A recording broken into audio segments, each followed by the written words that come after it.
Salve Maria, meu nome é Elisandra e hoje eu gostaria de estudar um pouco o catecismo com você.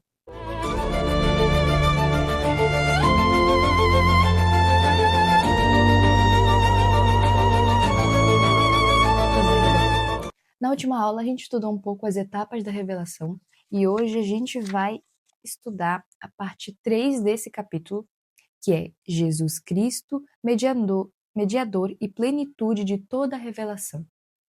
Se você tem um catecismo físico nas suas mãos, o parágrafo é o parágrafo 65. Caso você não tenha o físico, eu vou deixar um link na descrição, um link para as nossas redes sociais e lá vai ter também um link para o catecismo online que você pode usar. As partes importantes eu vou deixar na edição, mas acredito que não vai precisar tanto porque é pequeno. Vamos lá para o parágrafo 65. Deus disse tudo no seu verbo. Quem é o verbo? Cristo. Cristo é o verbo. Então aqui o título já fala que Deus falou tudo por meio de Cristo. Muitas vezes e de muitos modos, Deus falou outrora aos nossos pais pelos profetas. Nestes dias, que são os últimos, falou-nos por meio do Filho.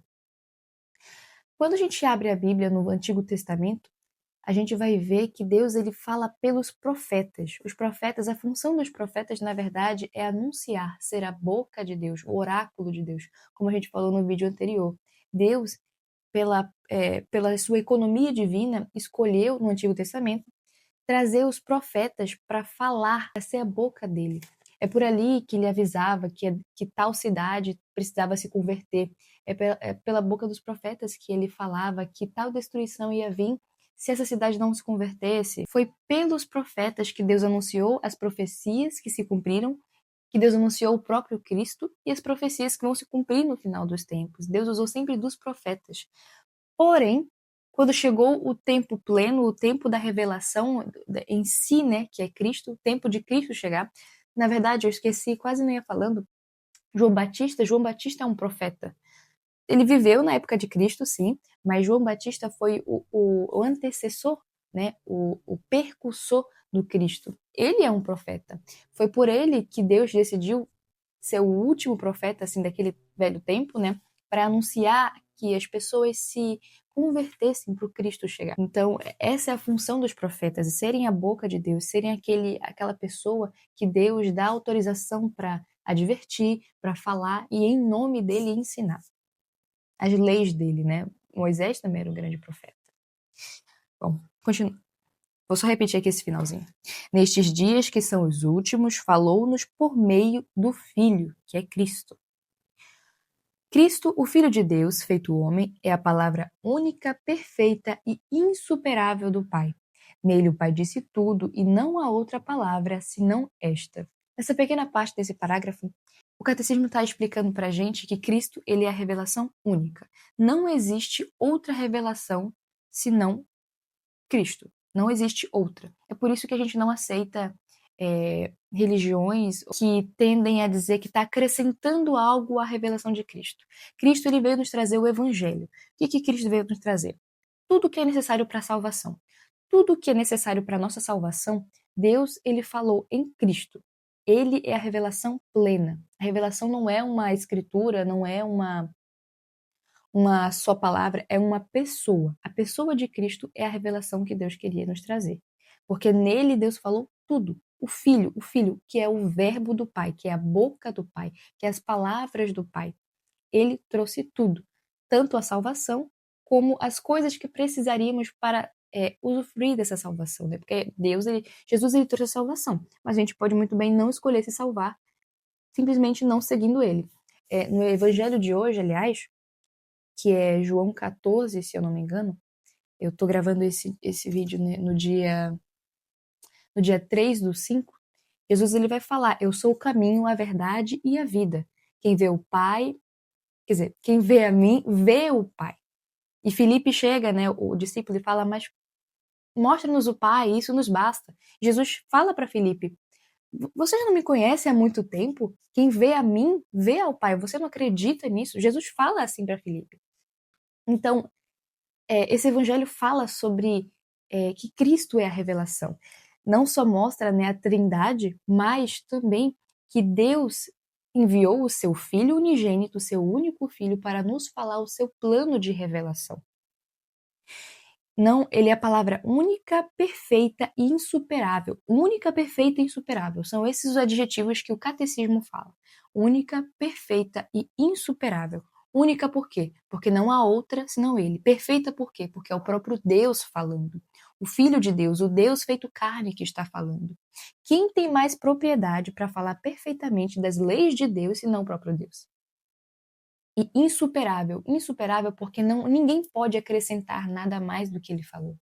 Ninguém, se alguém chegar dizendo, eu tenho uma verdade que Cristo esqueceu de falar, a igreja já pode muito bem ali condenar aquela verdade, porque nós acreditamos que Cristo é a verdade única, perfeita e insuperável, e que não vai existir outra senão ele. Por exemplo, religiões como o islamismo, eu ia falar muçulmanismo, meu Deus. O islamismo, Maomé recebeu uma revelação divina do anjo Gabriel, acrescentando a salvação e dizendo que a gente entendeu tudo errado e que Cristo não é bem isso que a gente estava pensando. Parou. A gente não acredita nisso. A gente acredita que Cristo é esta revelação perfeita, única e insuperável. Ninguém além dele vai acrescentar mais, vai falar mais. Não. Tudo que era necessário para a nossa salvação, tudo que Deus Pai queria falar para nos salvar, ele falou por meio de seu Filho. Então, qual é a autoridade que Jesus tem? A autoridade de Deus. Por isso ele é perfeito. São João da Cruz, a exemplo de tantos outros, expressa isso também de maneira brilhante ao comentar. Ainda nesse mesmo parágrafo, tem um comentário aqui no Catecismo. E eu vou ler aqui para vocês. Aconteceu um erro, aí eu tive que mudar o ângulo da câmera. Porque em dar-nos como Deus seu Filho, que é a palavra única e não a outra, entre parênteses, tudo nos falou de uma só vez nessa palavra única, e nada mais tem a falar. Aqui, ó, São João da Cruz está só dizendo o que eu falei antes. Não há mais nada a ser falado, porque Cristo falou tudo. De fato, aquilo que outrora disse parcialmente aos profetas, agora nos disse inteiramente em seu Filho. Deus, ele falava assim pelos profetas. A gente pode muito bem ver o que Deus fala aos profetas, ele também falou, Cristo também falou. Não é à toa que Cristo várias vezes citou as palavras dos profetas, porque ele estava complementando. O que os profetas falavam de maneira incompleta, Cristo ele falou plenamente. Ele trouxe plenamente o ensinamento, nos dando o todo que é seu próprio Filho. Portanto, se alguém ainda quisesse interrogar o Senhor e pedir-lhe visões ou revelações, não só cometeria uma insensatez, como ofenderia a Deus, por não fixar seu olhar unicamente em Cristo e buscar fora dele coisas diferentes ou novidades.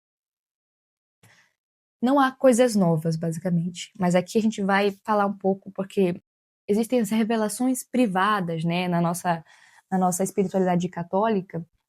Muitos santos receberam revelações privadas, mas que não acrescentavam coisas na revelação de salvação de Cristo. Não, elas apenas complementavam, por exemplo, davam uma explicaçãozinha de que Cristo falou. Um exemplo assim, muitos santos, como Padre Pio, receberam anúncios sobre os 3 dias de trevas que vai ter no final do mundo. Isso Cristo falou. Ele falou sobre o final do mundo, que ia ter guerra, tudo isso ele falou. Tudo isso ele falou. Então, não é que trouxe uma nova revelação. Que o Padre Pio recebeu a revelação sobre o fim dos mundos. Também a Santa Faustina, ela recebeu também isso. Mas não é que acrescentou, é só que tá refletindo demais aqui. Vou tirar. Não é que acrescentou. Apenas veio dar mais explicações. A explicação para ficar mais ampla do que vai acontecer. Deus ele revela para a gente se preparar. Né? Ele faz isso pelos profetas, então ele vai fazer isso, né, com os santos, né, com os outros profetas dele. Agora que ele subiu, mas ele também faz isso por meio do Espírito Santo. Não haverá outra revelação. Parágrafo 66. A economia cristã, eu já expliquei o que é economia cristã. Economia cristã, para quem não viu esse vídeo ainda, o plano de salvação de Deus. Não tem necessariamente a ver com economia no sentido monetário, mas tem sim no sentido de organização. Economia, eu acho que é da palavra oikonomia, vem do grego, que significa organização ou administração da casa. Então, é sobre uma administração de Deus para nossa salvação. Um exemplo, José do Egito foi para o Egito, levou Jacó e tal, levou a família toda, e aí as pessoas se multiplicaram no Egito, eles viraram escravos, veio Moisés, salvou eles. Tudo isso aqui, tudo que aconteceu, essa providência de Deus, é para o plano de salvação acontecer. Então isso é economia divina, é essa ação de Deus para nossa salvação, visando a nossa salvação lá no futuro. Certo. A economia cristã, portanto, como aliança nova e definitiva, jamais passará, e já não há que esperar nenhuma nova revelação pública antes da gloriosa manifestação de nosso Senhor Jesus Cristo. Todavia, embora a revelação esteja terminada, não está explicitada por completo. Cabe à fé cristã captar gradualmente e ao longo dos séculos todo o seu alcance. O que ele quer falar com essa pequena parte aqui? Embora a revelação esteja terminada, não está explicitada por completo. Jesus ele veio, revelou tudo pra gente de uma só vez. Ele veio, revelou, falou tudo que precisava ser falado, não vai acrescentar mais nada. Porém, um bom exemplo disso são os próprios discípulos. Jesus falava diretamente a eles, mas eles não entendiam. Muitas vezes eles não entendiam, eles falavam, mas Senhor, me explica isso, porque eu não entendi. Naquela parábola dos semeadores, eu acho que é essa, eles estavam em lugar separado da população, e aí eles pediram para que Jesus explicasse, porque eles não entenderam. E Jesus explicou. Então, assim também acontece com a igreja. A revelação de Deus, a palavra de Deus, ela é mais forte, ela é mais penetrante que uma espada de 2 gumes, como fala, acho que São Paulo. Eu acredito. Se não for, perdão. Mas eu sei que está na Bíblia, essa parte. Então, Deus, ele fala de uma maneira tão penetrante que a palavra dele tem mais de um sentido. Pode ter um sentido físico, pode ter um sentido espiritual e pode ter mais de um sentido espiritual. Entende? Então, é por isso que, por exemplo, a Bíblia ela é um livro tão interessante, porque às vezes a gente precisa de um consolo de Deus, a gente vai lá, todo mundo já fez isso, acredito eu, pede um direcionamento de Deus, abre uma página e vê que é exatamente aquilo que a pessoa está passando, Deus dá uma palavra para aquilo. Mas aí vai ver uma coisa lá do Antigo Testamento, sabe? Então é assim, Deus ele pega tudo que Deus fala é eterno. Então, uma palavra de Deus agora pode ter servido para uma ocasião lá no Antigo Testamento, mas pode servir para uma coisa lá do futuro, mas também pode servir para mim agora. A palavra de Deus ela é penetrante nesse nível. Tem vários sentidos. Uma só palavra tem vários sentidos. Deixa eu pegar aqui um exemplo de uma palavra que, assim, para a gente visualizar, no português tem vários sentidos. Aqui, ó. Pedi pro ChatGPT, ele me trouxe algumas. Banco, lugar para guardar dinheiro, um assento ou um conjunto de dados. Pode ser a palavra banco para simbolizar aqui, sabe? De uma maneira que a gente possa visualizar o quão penetrante é a palavra de Deus. O banco pode ser tanto o banco que a gente vai lá sacar dinheiro, quanto o banco que a gente senta, quanto um banco de dados do telefone. Entende? É como se fosse essa parte, só que espiritualmente falando com a palavra de Deus. Desculpa que tá balançando aí, mas é porque eu tô batendo meu joelho aqui na mesa. Então, a igreja, ela recebeu, guardou essa palavra de Deus, um depósito da fé, ela guardou essa palavra de Deus, só que a igreja entende que a palavra de Deus é penetrante desta maneira, e nem tudo a gente entendeu. Tanto que demorou 2000 anos para a gente entender muita coisa, a gente precisou de muitos santos, doutores da igreja, para nos explicarem. O Espírito Santo usou essas pessoas e usou. A gente mesmo consegue entender coisas novas que Deus nos dá. Então, Jesus, eu acho que fala que a palavra de Deus é como se fosse um baú que se tira coisas velhas e novas. E sempre vai ser assim. A gente nunca vai entender por completo a revelação de Deus. Vai ser uma coisa assim, ó, e vai progredir. Assim como em 2000 anos a gente progrediu em muita coisa, a gente tem muito para progredir também na interpretação da palavra de Deus, do que ele está querendo nos dizer. A gente sempre vai tirar coisas novas de um único evangelho. É por isso que quando a gente vai, sei lá, quando eu era mais nova, toda vez que eu ia na missa, eu não entendia direito, porque sempre ficavam lendo a parábola do filho pródigo. Liam tantas vezes aquela parábola ao decorrer e eu ficava assim, mas por que tá lendo isso de novo? Mas agora, depois que eu vejo assim, dá para tirar tanta coisa nova, mesmo da mesma palavra que Deus falou, dessa mesma parábola do filho pródigo, dá para tirar tantas coisas novas dela, mesmo lendo, sai coisa nova. Então é assim, a igreja funciona do mesmo jeito, a revelação que Deus nos deu, que Jesus nos deu, o Deus feito carne, ela é tão penetrante que a igreja ainda está descobrindo. Nos dias de hoje, a igreja ainda está descobrindo também. Então, cabe à fé cristã captar gradualmente, ao longo dos séculos, todo o seu alcance. No decurso dos séculos, houve denominadas revelações privadas. Lembra que eu falei? Mas eu vou já explicar melhor. Em alguma delas, reconhecida pela autoridade da igreja, elas não pertencem, contudo, ao depósito da fé. A função delas não é melhorar nem completar a revelação definitiva de Cristo, mas ajudar a viver dela com mais plenitude. Essas revelações privadas, um exemplo que todo mundo conhece, Nossa Senhora de Fátima. Nossa Senhora de Fátima é uma revelação privada. A igreja já aceitou ela, falou sim, isso aqui aconteceu de verdade, ela é boa, mas não é obrigada a acreditar. Ela não é um dogma, não é uma coisa que as pessoas precisam acreditar, tá bom? Por que isso? Porque é uma revelação privada, não é pública.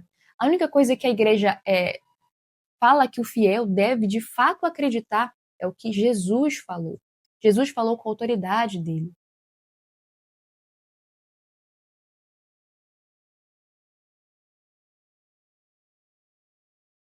Isso a gente tem que acreditar e não duvidar. Mas as revelações privadas, por exemplo, Nossa Senhora das Graças, ela apareceu para Santa Catarina Labouré, ou a Divina Misericórdia, é uma linda devoção, mas ninguém é obrigado a acreditar que Jesus apareceu para Santa Faustina, revelou isso, e elas não servem para melhorar nem completar, mas ajuda a viver dela com mais plenitude. Guiado pelo magistério da Igreja, o senso dos fiéis cabe discernir e acolher o que nessas revelações constitui um apelo autêntico de Cristo ou de santos à Igreja.